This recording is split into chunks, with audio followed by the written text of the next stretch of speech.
Hello and welcome back to Mac at the Movies. Today I'm joined again with my best friend Chase. Hey, how's it going, everybody? And we will be reviewing for you the film 50 Shades of Grey.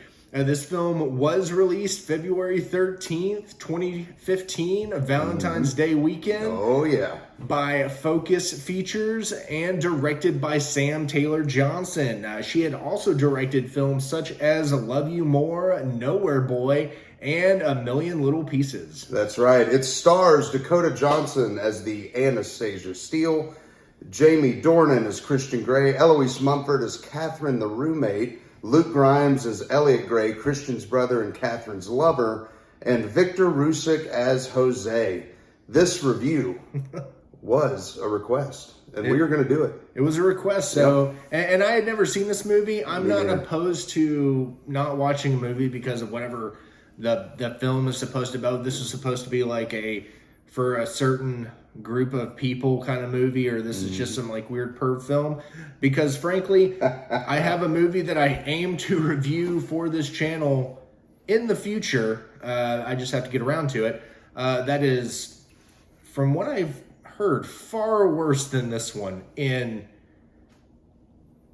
darker ways, but alas, Darker than Grey. Oh, I see what you did there. But yeah, this was a request, so we watched it. Frankly, I'm just gonna say this off the bat. I thought it was too short. I felt like it could have been longer. Yeah, it was.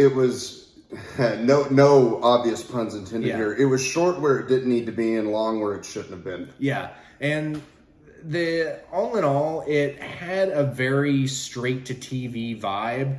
And I feel like for a movie such as this, as acclaimed as the novels were for what they were for, this film should have been NC-17, if not just X-rated. Yeah. If they use pasties in this movie, it's a Lifetime movie. There's a film I really enjoyed. I think it's called Blue is the Warmest Color. It's a foreign film. It is, I want to say it was rated NC-17, but it might as well have been rated X, and it was done how this film should have been done. It for the content this film was supposed to portray, I feel like it should have been able to expand in areas where it needed to and go deep and dark into other areas where it needed to as well.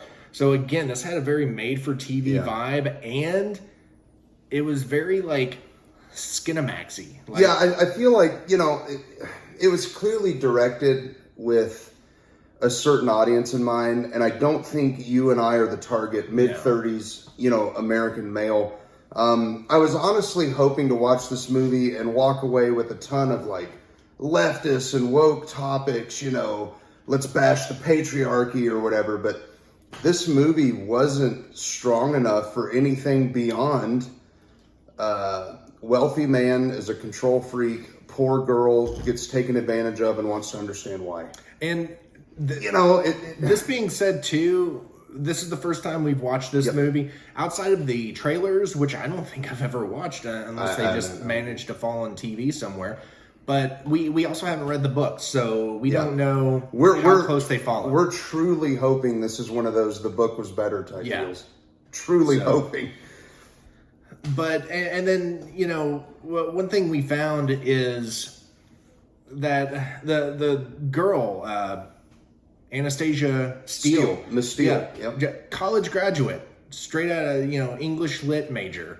And 4.0 GPA, she says at the beginning of the movie. Doesn't know how to use Google. Doesn't know how to research. Like, literally asked, what is a butt plug? During the contract segment. It made no sense. Like, when we got to this contract segment, she started asking a few things, and I was just, I looked over at Chase, and I was like, the guy bought her one of these. Just do the Google. I was like, did you not research a single bit of this? If I was given a contract like that, I guarantee you every term in that contract would have been Googled, because I would have wanted to know, if I was ignorant to that, what a butt plug was. So we got to set expectations here. And if you're telling me you're an English lit, you've got to be better at research than going in blind and hoping you're skimpy dress will carry you through it. Yeah. You know? Anyway. Yeah, I know Chase had a little bit more to talk to on that. Yeah, I feel like the acting in the movie, there was plenty of talent to go around, but they were plagued with one of two, probably both things. The script was poor. Yeah. I mean, really bad. Exceptionally predictable. We called the movie shot after shot right before it happened. You know, we guessed that she would be inexperienced. Upon realization of this fact, they would dabble into the vanilla and then ramp it up. I mean, happened. You know, 3 minutes before the end, there was a cliffhanger. I said, she's going to give him back the computer and everything and say, I want my car back. Boom. I mean, exactly how I said it was going to happen. You know, the director in this movie only did the first film in the franchise, and they swapped directors for the remaining movies. So maybe it was bad directing, but the script was just it wasn't good. Not compelling, you know, not compelling at all. That and in the film, the only thing that we didn't guess, that the only thing that we both said was going to happen that didn't happen was the very end. And that's because it leaves you on like a cliffhanger, just to jump forward a little bit there. But another thing, and I was talking with my friend, I want to say it was my friend Christy, who I spoke with about this book once a while back, or I think she had watched the movie. I don't know if she read the book, but it was brought up about Anna's car and how Gray sells the car and gives her a new one. Yeah. And in my opinion, like...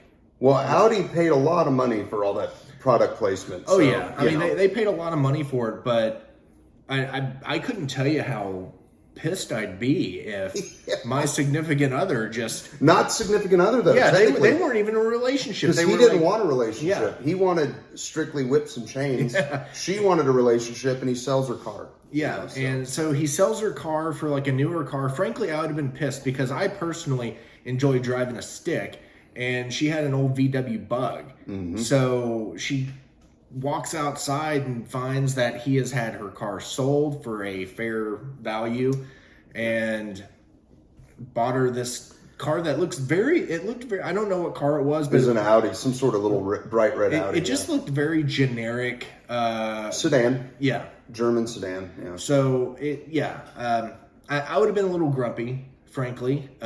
But, because, you could tell, we have to assume, because the script was bad, she took pride in that car. Because when he first met her, he walked her out, and, she said something to not the second meeting, something to the effect of, I bet you didn't know I was a collector of classic cars. Yeah. Like, she took pride in that car. She liked that car. And I mean, because all throughout college, she worked at a hardware store, basically the local equivalent of like an Ace Hardware.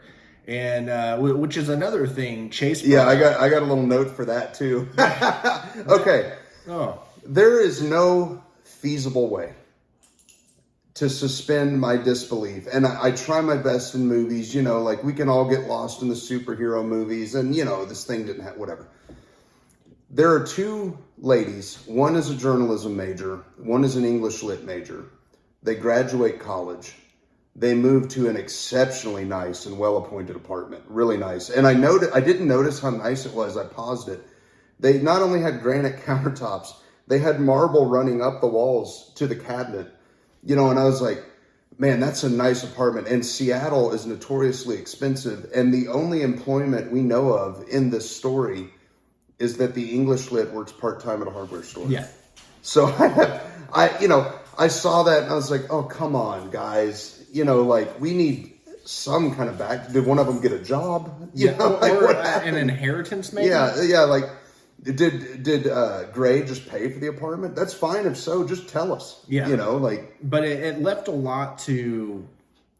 Seattle's expensive. I mean, we're in the Nashville area and it's pricey, but Seattle is pricey.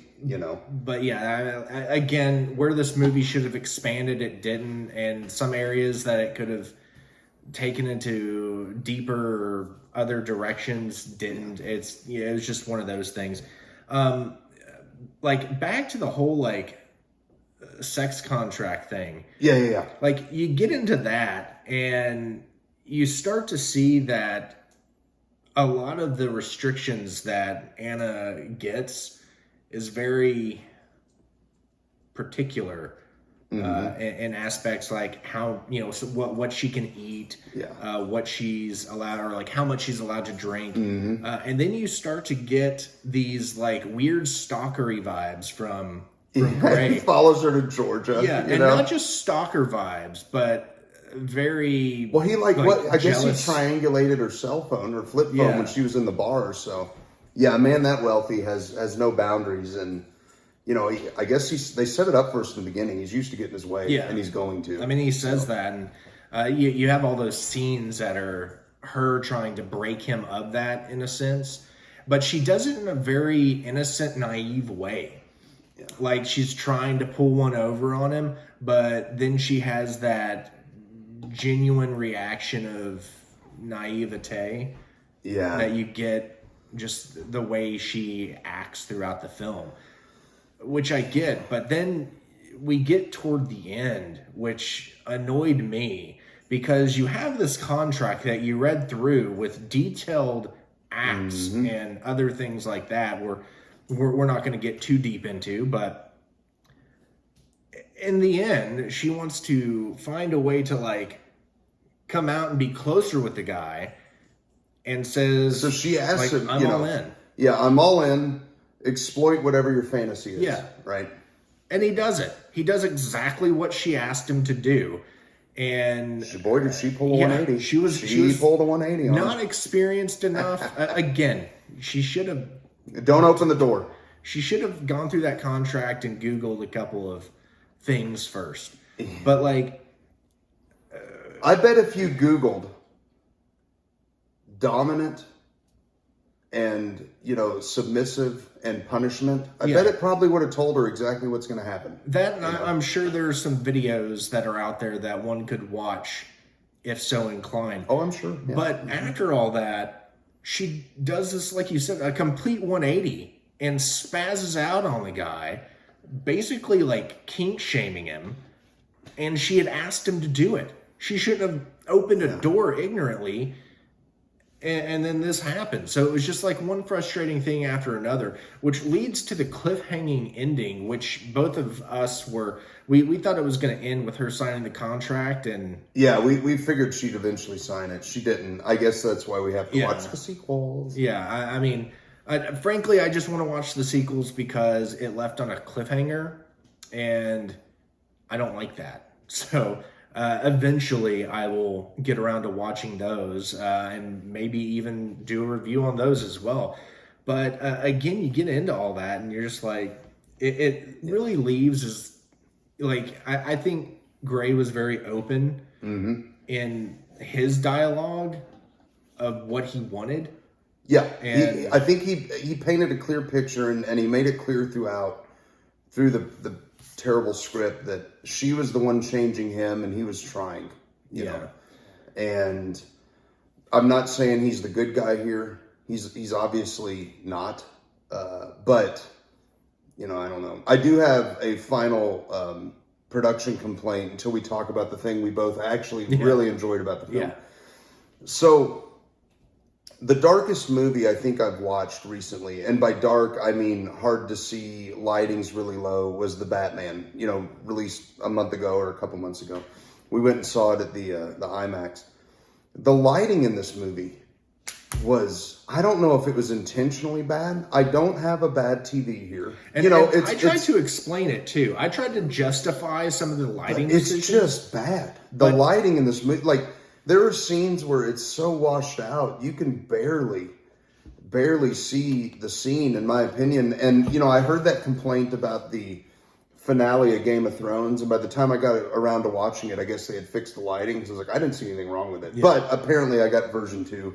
But either way, the lighting in this movie was, I found it irritating because I couldn't see sometimes. Like, there were times when it would show, like, the computer screen, and I was like, what'd that say? I couldn't see what it said. And we'd have to rewind and figure it out. To me, one thing I found was, like I've said already, made for TV and everything like that. The lighting in this had a very made for TV, almost Lifetime-like cinematography. And it's not like one of those, you get one of those new TVs and it has that refresh rate that makes everything look like a soap opera. Not that at all. No, it's a normal TV, but it just. I mean, the settings are just right. Like it shouldn't. Yeah, like I was telling Mac here, I've watched hours, maybe thousands of programming on this television, and I've never struggled as much as I did through this particular movie. So I'm blaming it on the movie, not the TV. Now there was one scene I really enjoyed, and it was literally the first 15 seconds. You get this shot of some clouds. And that was really pretty. I was like, yeah, that looks really good. I think the gliding scene looked nice. Most of it. Now I don't know if that was real or computer generated. If it was computer generated, that would explain why the lighting was good. Yeah. I don't know, but the gliding scene was really pretty. But a lot of it was, it's kind of, they go in this room to negotiate this contract, and it's clearly a room within Gray's tower. He's got his own building, says Gray House, and the only lighting is about 1.5 feet of orange lighting from behind the wall at the very bottom of the room, and I was just like, What? I don't get it. I get they're trying to be chic and cool. I get it, but you can't see the expression on their faces. You can't see what they're doing. And they were going over contract. Yeah, think you'd want it well lit where everybody's making the same note. Yeah, but they're going through all that, and it was prefaced as though this was a business meeting. Yeah, business meeting. So not a romantic endeavor. This has nothing to do with romance. Even at the end of the scene, it ends up that way. No romance. This is a business meeting. So what do we like about it? What I loved about it, and I aim to pick it up, is the soundtrack. The soundtrack was great. The soundtrack from beginning to end. I found myself Shazamming a couple of songs to the point where I was just like, I'm just going to buy the stupid soundtrack. Yeah, it was a great soundtrack. Yeah, I agree. Whoever was in charge of it did fantastic. Yeah, I thought it was great. I hope the next two films have a soundtrack that is equally as fantastic as this one. I really enjoyed it. You had your modern, very clean music throughout the film, but you also had that intertwined with some very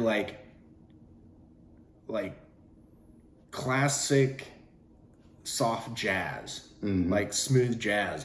And I really liked how they just blended that entire soundtrack together. Are you Googling it now? No. I had one other point I was going to make that I forgot to add to my notes here. Okay, and I'm ignorant to the other film that he's about to make reference to for this specific actor. But yeah, go for it. Okay, so as I went over earlier, the actor that played Christian Grey was Jamie Dornan. And I truly think, based on the script and the direction he was given, I think he did a nice job. I really do. I think he was talented. But I think, had this guy been 10 years younger when this movie was made, I think Ryan Felipe, is that right? Ryan Felipe. I think Ryan Felipe, as he portrayed his character in the movie The Lincoln Lawyer, was the guy to play Christian Grey. In fact, it clicked with me about 3/4 of the way through. There was a scene where Gray comes into Anna's room, and I don't know, he's trying to make amends for whatever he screwed up this time, that she asked for. And I was like, man, he's acting just like how Ryan Felipe acted in The Lincoln Lawyer, over and over and over. So in that character in The Lincoln Lawyer, and I don't know his character's name, he's a rich kid, he's very pompous. Matthew McConaughey, as a lawyer, has to defend him, in court for various crimes. And I truly think he was the gentleman to play this. But you raised a great point that they probably picked Dornan to play Christian Grey because perhaps he wasn't as well known as, it's not a typecast thing. Yeah, and I don't know how well, again, I am terrible when it comes to actors and actresses in the whole grand scheme of things, but I don't know how well Dakota Johnson, what all movies she's been in. She was probably, prior to this. She was probably willing, frankly, to do the nudes, and I bet a lot of actresses weren't. Everybody's got a price tag, right? But you had that, and you had this actor. So I think it was a way to put these actors in a film and let them be the characters, rather than putting somebody else in that role, and then all you can see is this other person. So, every now and again you see an actor in another film, but all you can see is him playing is this character or something like that. So yeah, I was trying to look up her IMDb and see. But what was she in before 50 Shades? Looks like she became active 99. It looks like she was in The Social Network in 2010. She's in 21 Jump Street. 5-year Engagement. I remember seeing that one. Transit. TV. She was in The Office. Kevin's Replacement in 2013. I don't remember that. I don't know. We're reading the internet to you. I'm sorry. This was her big. I think this was her big. Yeah, this was her big role. breakout. It looks like all the previous roles. She was in Black Mass. Yeah. Okay, I just watched that the other day, so I don't. Again, I'm terrible when it comes to actors and actresses. Sorry, everyone. I'm distracting the host of his own show. But we're going down a rabbit hole here. But yeah, I think because she wasn't so widely known, like her face wasn't out there, you couldn't. It's like it didn't take you out of the environment of the film. Yeah, like you put. I don't know. Now I'm thinking of Ryan. You put Reese Witherspoon in there. Right, yeah. Like, it's like... You're going to be thinking of, what's her name from Legally Blonde. So, you're not going to be able to take that character out of the previous role. Mm-hmm. So, I think you need a fresh face that is well enough known that they're not just throwing a nobody into the role and they have to worry about editing around botch scene after botch scene. I was truly hoping everyone... the audience, that us reviewing this movie would add some pizzazz to the channel and hopefully get you a new audience. But I have a feeling all we've done is alienated everyone that liked it. So let's rate this thing. What do you got? 2 stars. Just 2 stars out of 5. I can't say that it's a movie I would ever care to revisit, not because of content or anything like that, rather more or less the lack of what could have been in this film. Yeah, I'm at 2 only because if somebody had never seen it and wanted to watch it, I would agree, which I think is your rating system. I don't have an interest in seeing the sequels. I know you said you did, so we may visit them. I can say I'm glad that this was free on Prime with ads, and neither one of us had to pay for it. And I will say I did enjoy the ad placement in it. Oh, man. I forgot that there were going to be ads in this movie. Yeah, we both did. And it just popped up and I was like, this took a weird turn. This is like this really dark scene because the lighting's terrible, and all of a sudden it's like people sitting in church, and I was like, what happened? Oh, it's Flonase. Okay, yeah.